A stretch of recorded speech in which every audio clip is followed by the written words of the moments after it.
Hello, ladies and gentlemen. I'm Hudson Fair in Chicago, and my company is called Atelier Hudsonic, LLC.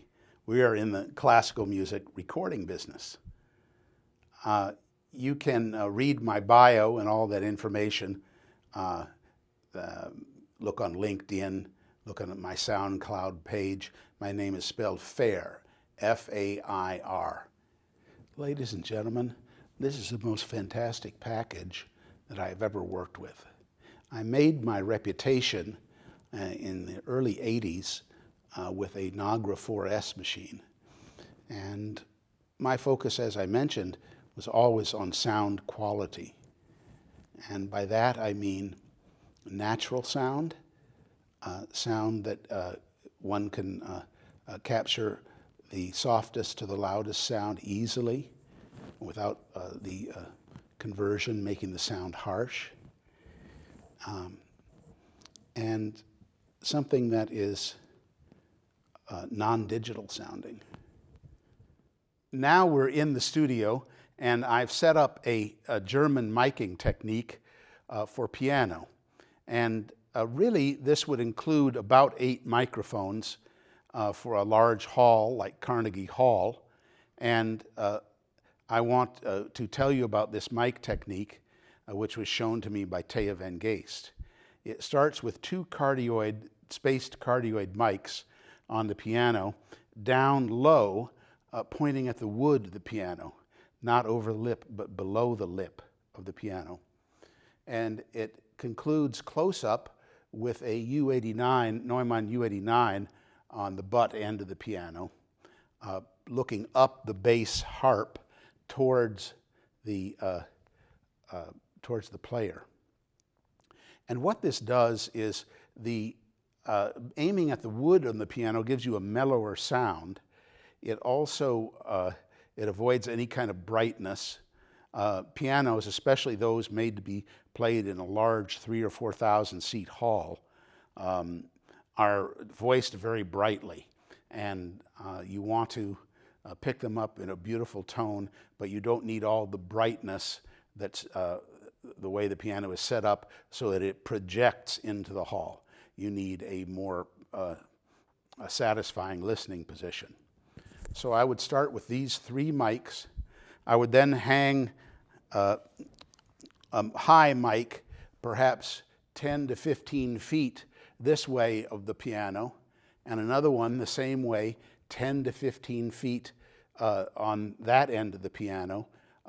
And this gets the air around the piano and the stage, the depth on the stage, the feeling, the complete voicing of the stage. And then up here, over the first or second row of the auditorium, I want 3 mics across there. I want an omni in the middle, a cardioid here, and a cardioid here. And the spacing on those is also about like this. Now, spaced cardioid is a German technique, not often seen here. But I learned that, and it's very good for creating depth and getting a beautiful detail. The idea is for it not to sound close, but for it to sound very full.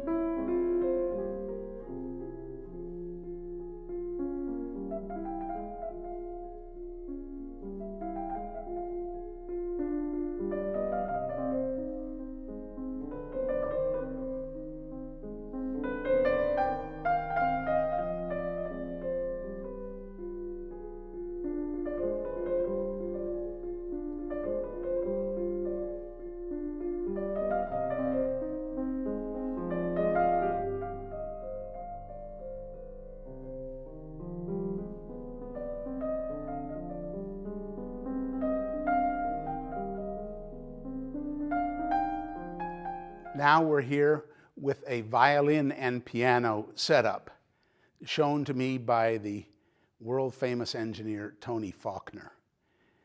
It uses 2 Coles 4038 ribbon mics for the violin, and two Omni Sheps looking the butt up the butt end of the piano to catch the piano.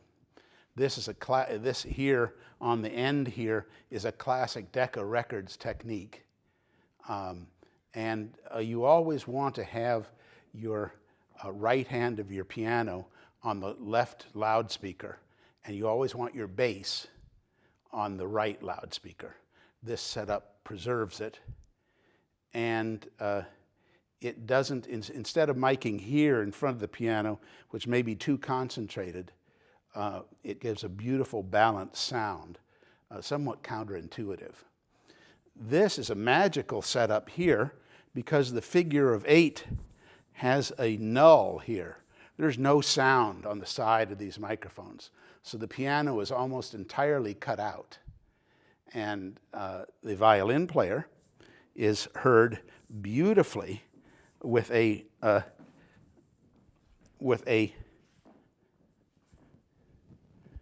ribbon mic sound that minimizes finger noises, minimizes bow on string, and produces just pure tone.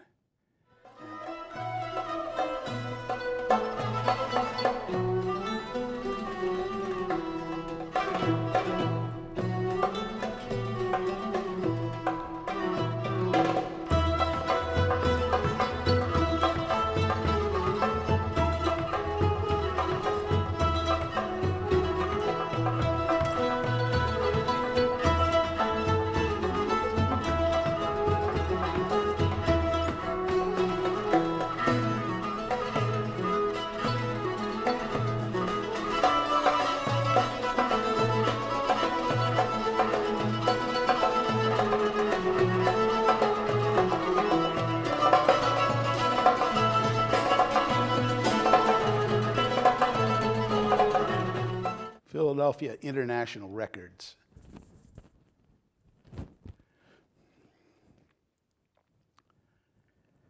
For our third presentation, we have singer and piano. We're miking the singer in stereo here, and that's an important aspect because we have better control over level for her singing, and the performer can see her colleague, the pianist, with eye contact for much better expression and to be together. Stereo is important because in your post-production, in your mix, or even mixing it live, you can float the singer in the stereo picture when you have stereo. You could, for example, pan her left channel at 8 o'clock on the left, and her right channel at 11 or 10 or 11. You could, for example, take her left channel and pan it hard left, and the right channel would be at 9 o'clock. This way you float the voice in the stereo picture without it sounding pasted on. And this is important. This is shown to me in Germany. And shown to me by Gunther Oppenheimer.